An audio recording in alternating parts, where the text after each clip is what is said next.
Hi, welcome to the National Quiz Choice Online News. I'm Robin Stienberg and welcome to my show again. Today we have a distinguished guest from CIDO, Barcelona Center for International Affairs, and he's none other than Dr. Eckert Waltz, who was formerly a professor from Princeton University as well as from the Gulf Research Center. And he's here to discuss with us about food security in ASEAN in the European perspective. Dr. Eckert, welcome to our show again.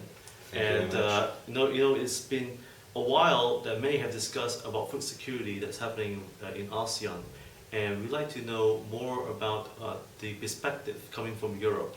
How does Europe able to complement, ASEAN's global food security?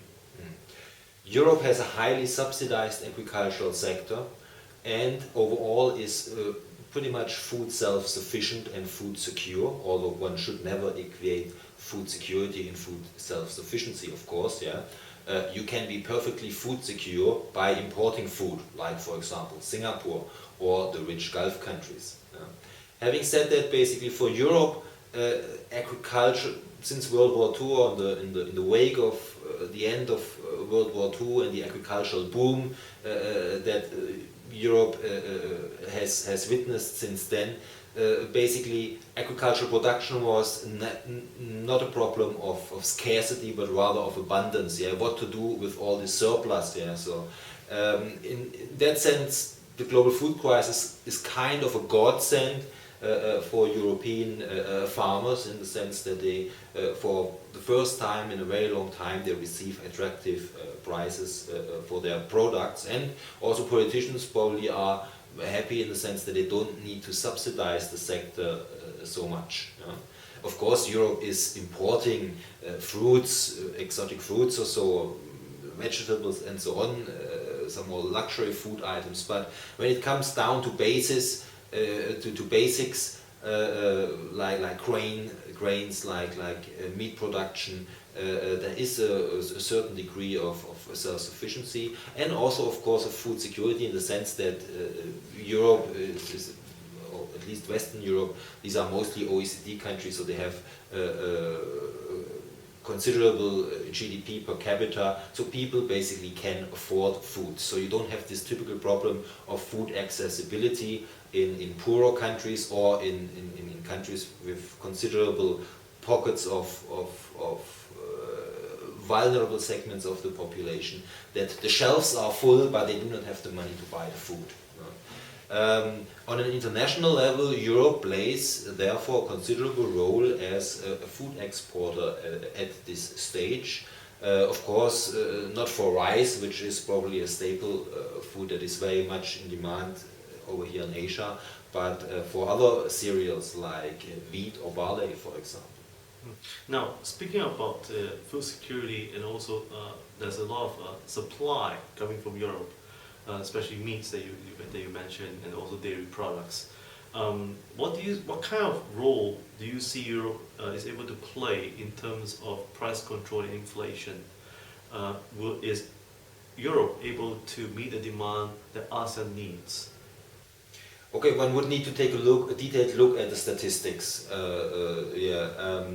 My guess is that yes, there are certain products that probably are in increasing demand here in the ASEAN countries as well, that you have a certain vitification of diets, that cornflakes become, for example, more popular for breakfast, and that Europe can provide basically part of these imports, or dairy products probably would be another case in point. Now, how important is Europe able to play in meeting the demand for today's global food security in terms of ASEAN especially?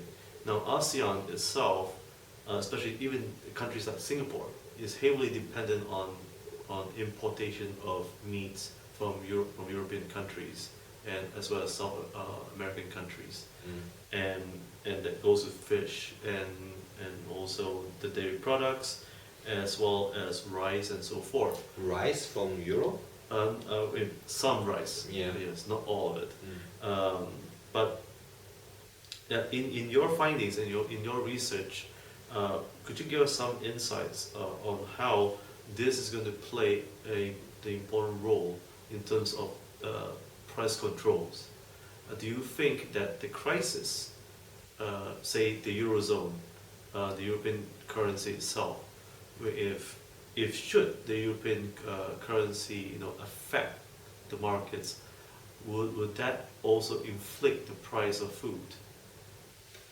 Well, okay, people always have to eat, yeah. So the fact that there's a eurozone, in the eurozone, that there's a crisis, an economic crisis right now, I'm not sure that it would affect basically demand for at least basic food items. Yeah. What it might affect is the inclination of governments to spend vast amounts of money on agricultural subsidies. Yeah? Of course, these are producer subsidies in the EU, which are basically in that case beneficial for food importers. Yeah?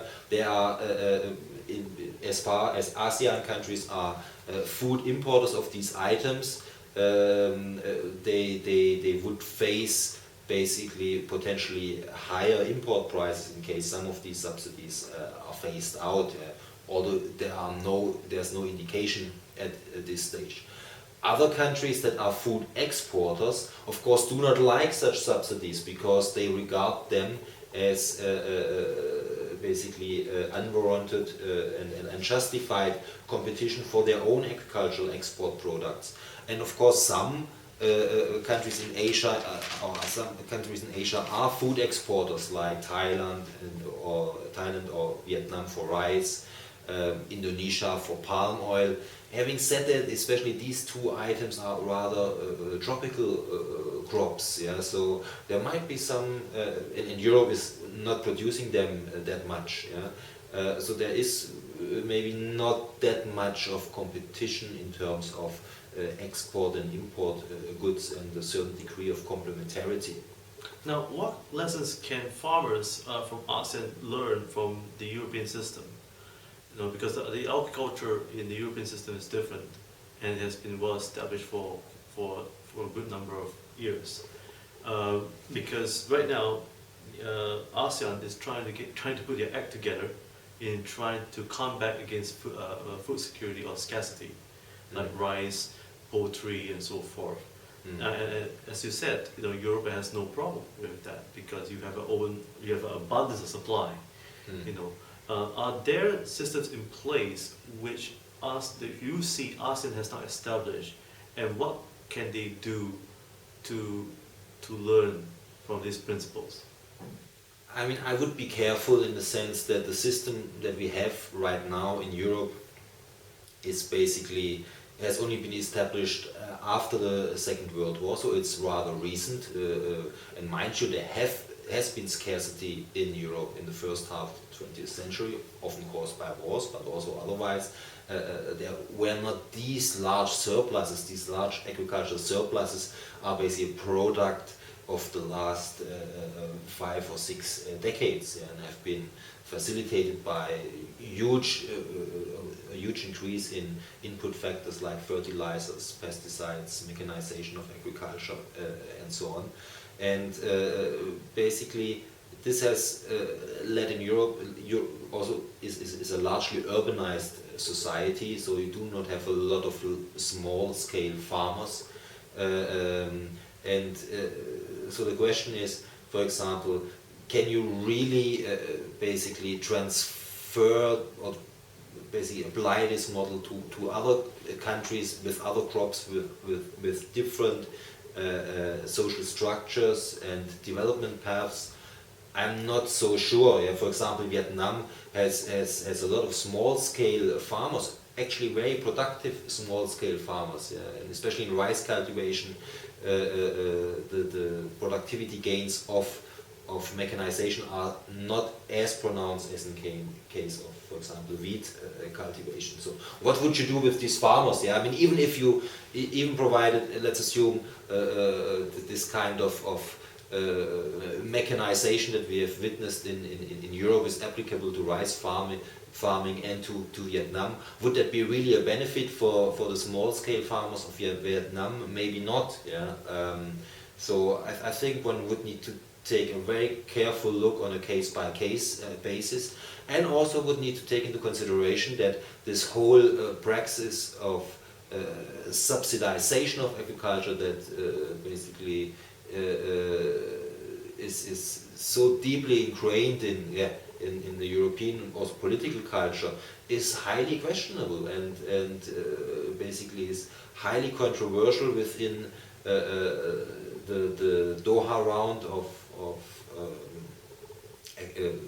trade liberalization.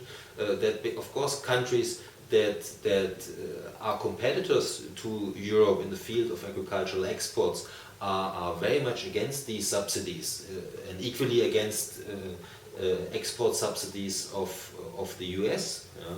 This is a very diverse group, the so-called Cairns group, that encompasses countries like Canada, South Africa, Australia, Thailand, and so on, all Brazil, all countries that are basically emerging agro-exporters that feel that this is basically a form of subsidization or form of illegitimate competition. No. It distorts basically a fair competition in the marketplace. Now, do you think that sustainable subsidies by governments towards food security issues, are they going to be a long-term resolve for the global markets and for Europe? Oh my! Now we are opening a can of worms. What are sustainable subsidies? Yeah. Yes. They are sustainable indefinitely if there's the political will and pockets deep enough. Yeah. And they are not sustainable once you're running out of money or once you have political resistance against these subsidies from other groups that feel a disadvantage as a result of such subsidies. So there's always some. I mean, generally in any market there is some degree of regulation and some form of political interference there. But that's very different from one country or from one region to another. So I would be very careful to basically say, okay, this is Europe, and now let's import some kind of model lock, stock and barrel and implant it in ASEAN countries. A model that, especially as the model has its serious flaws as well. Now, with a growing demand, with a population of 7 billion people today that we have seen, what kind of recommendations would you give for policymakers as well as the public sector, the corporations who are supplying food? How can they ensure that food security is well taken care of and not able to see a high inflation prices that we see back in the 1920s? I mean, food prices are still pretty low if we compare it to 50 years ago. Yeah, okay, we had a rise from very low levels now, but in real terms, basically food prices used to decline from 1860 all the way until 2008, more or less. Yes, several spikes in between notwithstanding. So I think what are too high prices for the producers? Even now, prices are not necessarily too high. Yeah? We rather need to think, okay, how can we put vulnerable segments of the population, poor people, into a position to afford high prices, yeah? Either by inclusive growth policies or, if necessary, also by targeted subsidies. Yeah? So, if we're speaking about food security, we very much leave also the field of just agricultural policies, but must take a look at the broader economic development and the inclusive participation of people in economic development. We just had all these uprisings in the Arab world, Tunisia, Egypt. All these countries had fantastic macro growth rates, Many of them were darlings of Tunisia, Egypt actually were darlings of the international donor institutions like the IMF and World Bank over the last 5 years before their political systems collapsed. Yeah? So obviously they delivered kind of growth rates, and on the surface of everything seemed to be fine, but obviously this growth was not inclusive, there was no trickle-down effect, and people were very much disappointed with that fact, and that was one contributing factor to the Arab Spring uprisings. So we really need to basically have a very holistic view, take a look at the broader economic development and how it affects our politics. And agricultural policies per se are only one aspect of that all. Now, what kind of trends do you see right now in terms of meeting the demand globally, as well as on the part of the European Union, and also in terms of the issue of climate change? There's also been talks about there's been flooding, there's been some irregular weather changes these days that affects how these foods or feeds has been fed to cows and sheep and so on.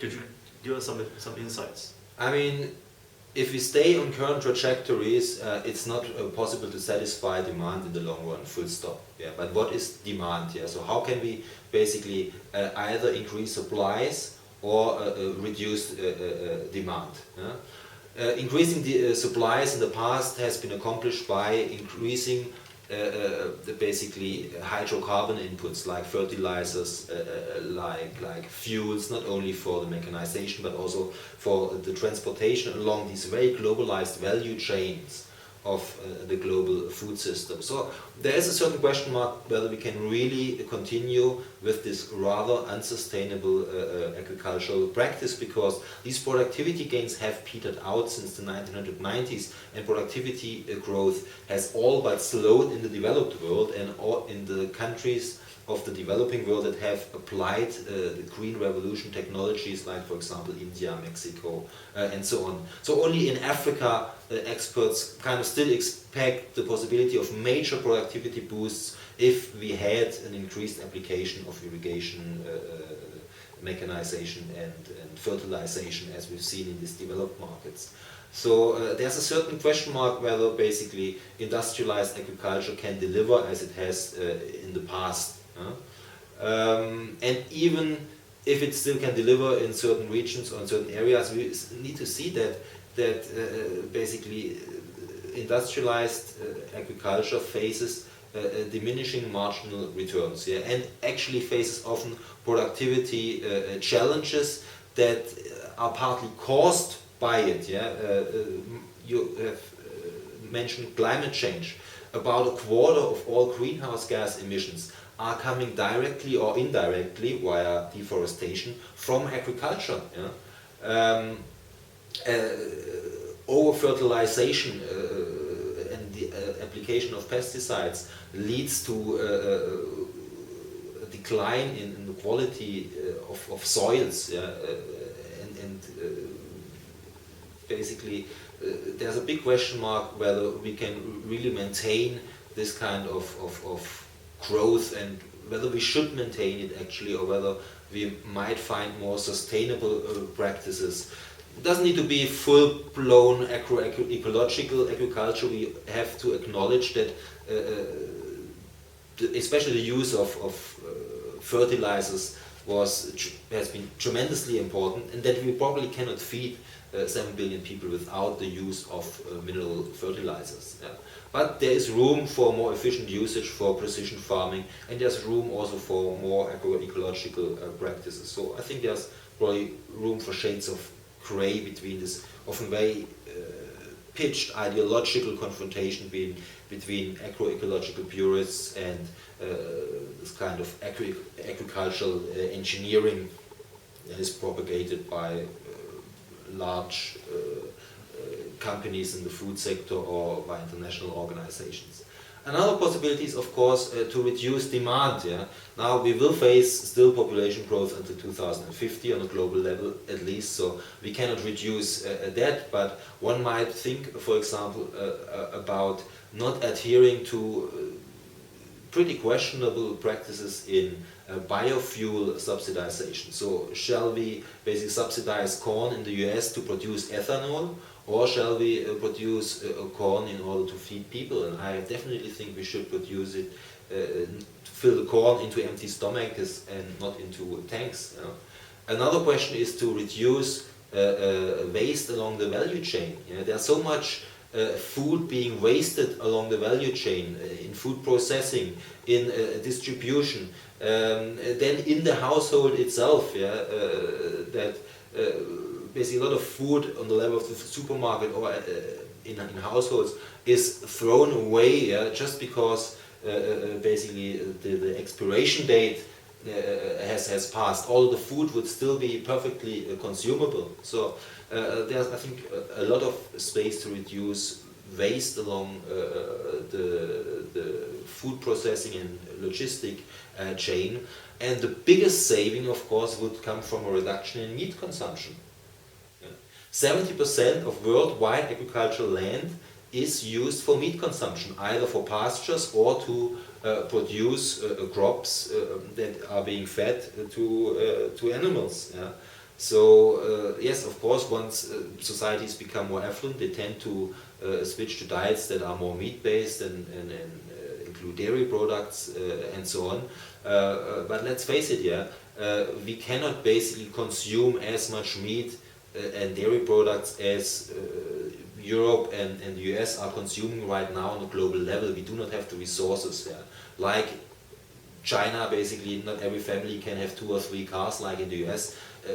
The resources wouldn't be there. Yeah? So basically we need to find some form of global compromise where richer countries reduce their meat consumption and maybe emerging markets do not increase theirs as much, yeah, and maybe some very poor countries have the opportunity to increase it, yeah. So, but definitely, if we are speaking about demand, basically meat consumption is the largest demand factor in global food markets, and on a given with a given amount of land, water, and hydrocarbon inputs, you could produce much more food on a plant with for if people had a more plant-based diet. Now, speaking about the plant-based diet, when it comes to issues on energy and water, is this becoming a big issue for Europe? And also, what is or what has the government of Spain, has intended to implement certain policies on food security and such?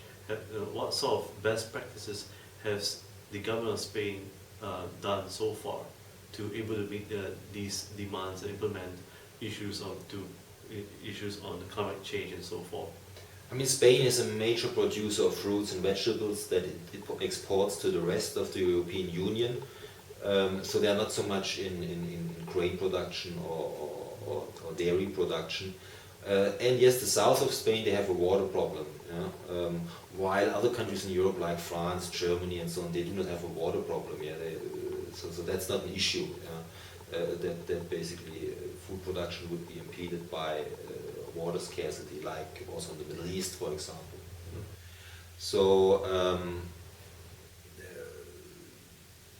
basically overall, Europe is in a pretty privileged position there.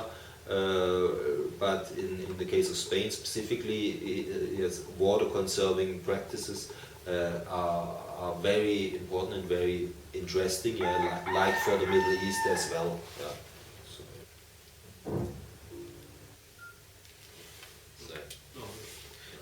So let's move forward. In the Middle East right now, in the Gulf, what sort of experiences do you see that's happening right now in the Gulf? Do you foresee that the Gulf is now realizing that food security, energy, as well as even for water itself, has become a number one issue and the policy that governments have to counteract soon. Yes, in the Middle East, this is a top priority right now, yes, as you can imagine. Not only because food prices have risen, yeah, that was a huge issue, especially for the poorer countries in the Middle East that have a large, basically because they have problems in basically financing their food imports, but also because there were export restrictions. Yes, that was a major issue in 2008. Some agro exporters like Argentina, like Vietnam, Russia, they have announced export restrictions out of concern for their own domestic food security. And that, of course, rang alarm bells with Gulf countries or with Middle Eastern countries, because, yes, at least Gulf countries, they have the money, but if basically markets shut down, they are not able to buy it, yeah? And others to exist, even once markets opened again, yes, their food import bill has increased dramatically, and they do not have the same amount of foreign exchange basically to food it like the Gulf countries. And mind you, the Middle East as a whole right now imports about a third of globally traded cereals. Egypt imports more wheat than China. Yeah? So they are heavily food import dependent. They are massively water scarce. And they have only a limited land bank available. So basically their future food security needs to rely on food imports. Full stop, yes. They can, of course, they have some room to make their agriculture more efficient and so on, but they do not have the resources really to achieve any degree of self-sufficiency. So they will need to rely on food imports, and that's why the global food crisis has been very worrying for them, not only because of higher prices, but also because of this threat of food export restrictions that we have seen in 2008. Now, do you see more restrictions, especially when it comes to water? Because for what we understand, that water in the Middle East is a scarcity to some degree. And even Israel right now is trying to put a stop on exporting, water, because they too produce mineral water, and we want to know, in your own perspective, do you think that the Middle East will begin importing a lot of water from Europe as well? Well, they already import a lot of water, not physical blue water in bottles or so, but so-called virtual water. Yeah? Every ton of grain that they import contains a lot of water that was needed to produce that grain. Yeah? So there's a massive amount of virtual water imports via the food trade in the Middle East. Yeah? That is equivalent approximately to a second river Nile flowing through the region. Yeah? And that's a very reasonable, it's not a strategy, they kind of do it unconsciously, but that's basically how they secure their food security by importing large amounts of virtual water via the food trade.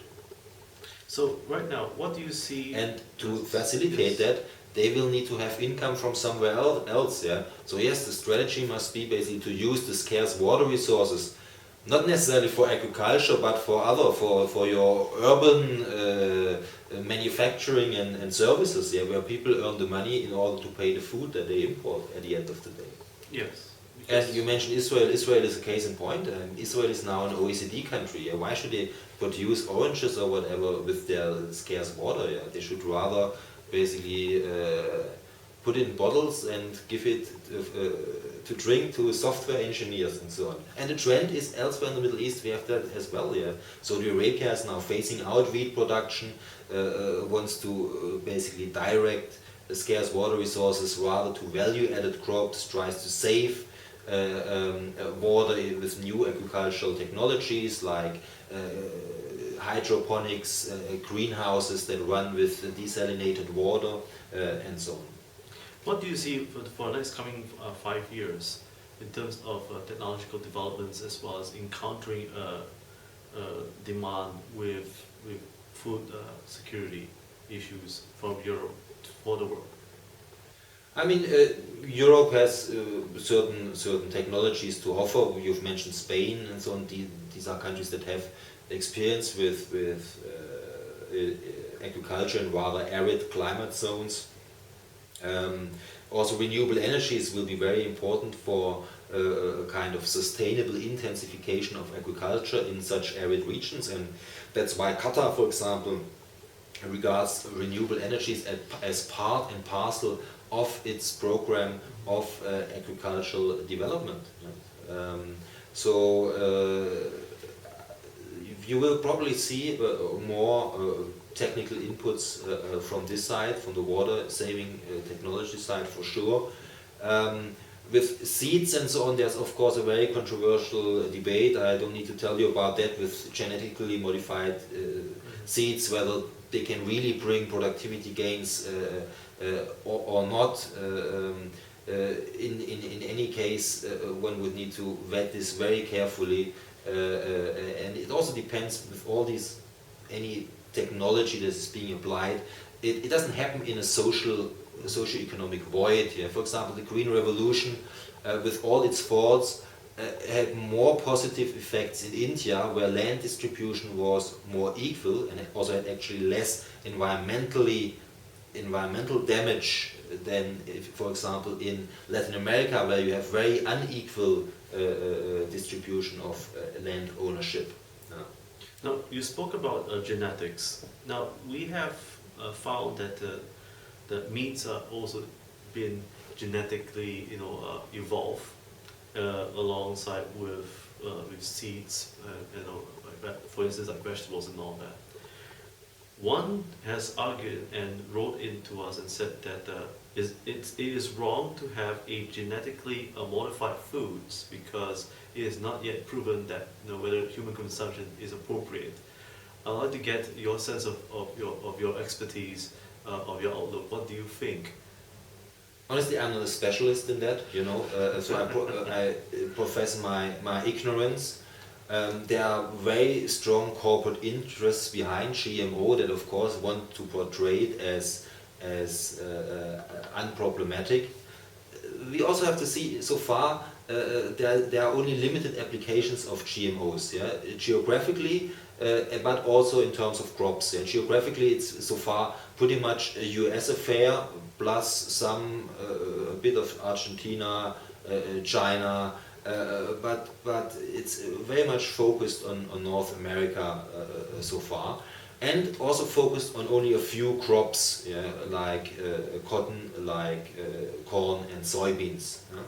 So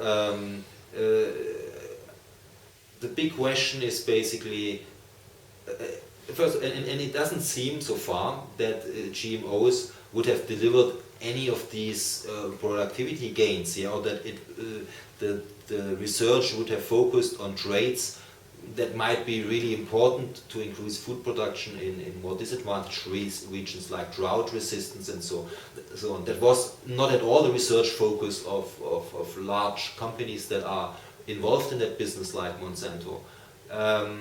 And as I've said, once again, it's a big question, the kind of socio-economic context where such research is being undertaken. It's not happening in a socio-economic void.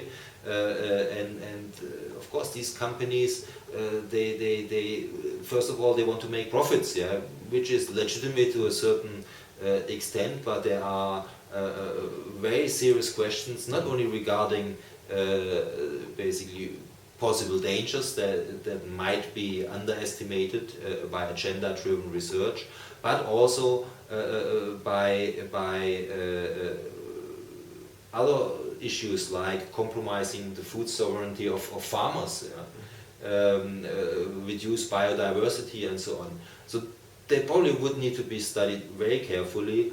There would need to be basically a stronger focus on publicly available research, a stronger focus on orphan crops like, for example, cassava or other tropical crops, and other traits like drought resistance, and not just pesticide resistance that then surprise is being sold by the same company. So in any case, there's a strong indication that we cannot expect the same productivity increases from GMOs, from genetically modified organisms, like we have seen by green revolution technologies in the past, like increased irrigation and seeds and so on. So we cannot just lead this whole debate from basically in a technical fashion from the supply side. Yes, this will be misleading and would lead to a rude awakening. Now, what kind of advice would you give for investors?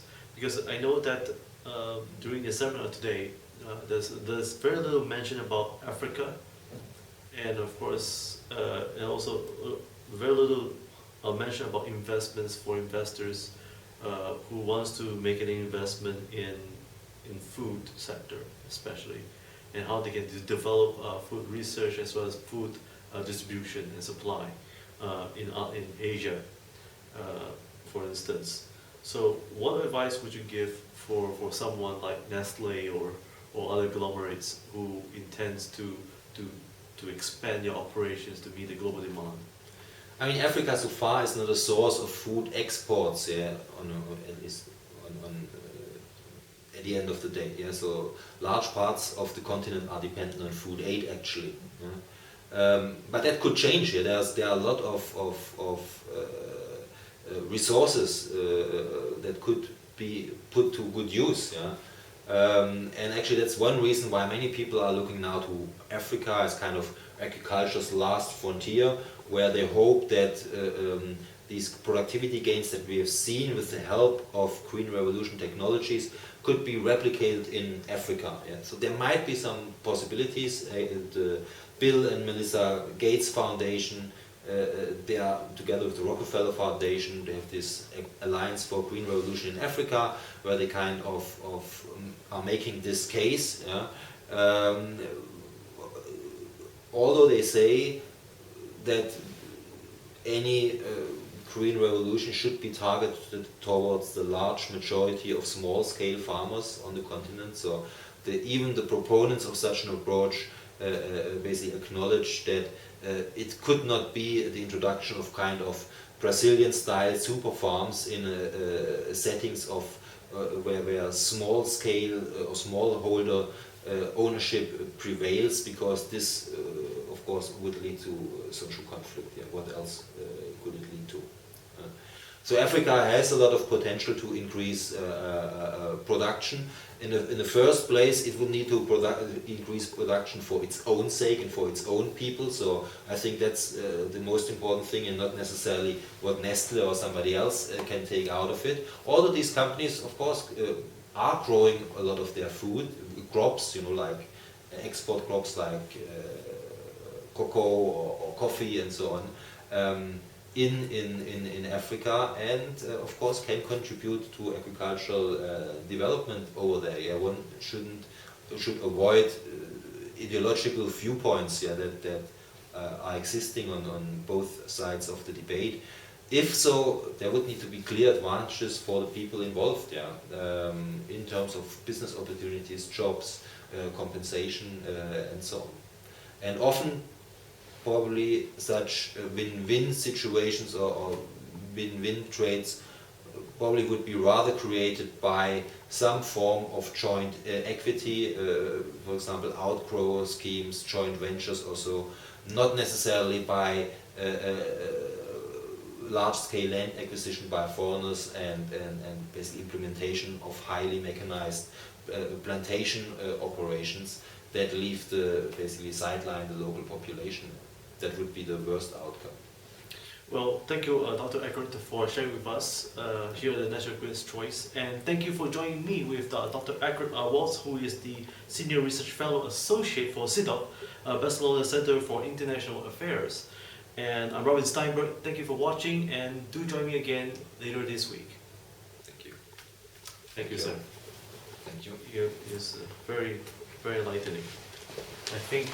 I don't know, I feel that the Middle East, they left some things out.